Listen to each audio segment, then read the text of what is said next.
So இப்போ ஒரு content கிரியேட்டராக நம்ம பண்ணும்போது நமக்கு வந்து நிறைய ஃபாலோவர்ஸ், லைக்ஸ், கமெண்ட்ஸ் இதெல்லாமே வந்திருந்தாலும் ஒரு பக்கம் நெகட்டிவிட்டி அப்படிங்கிற ஒரு விஷயம் கண்டிப்பாக இருக்கும்.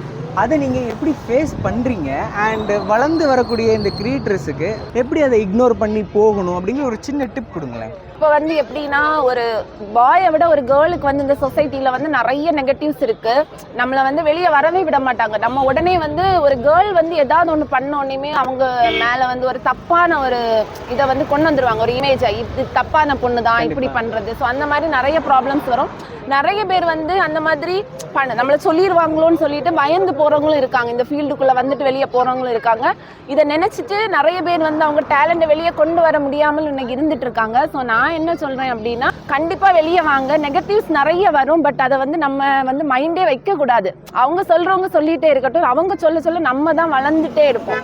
டே பை டே நம்ம வந்து ஒவ்வொரு ஸ்டெப்பு ஃபார்வர்ட் மேலே போயிட்டே தான் இருப்போம். ஸோ சொல்கிறவங்க சொல்லட்டும். அதனால் அதெல்லாம் மைண்டே வைக்காமல் உங்கள் டேலண்ட் என்னமோ உங்களுக்கு பிடிச்ச பேஷனை நோக்கி நீங்கள் ஓடிக்கிட்டே இருங்க. ஓகே.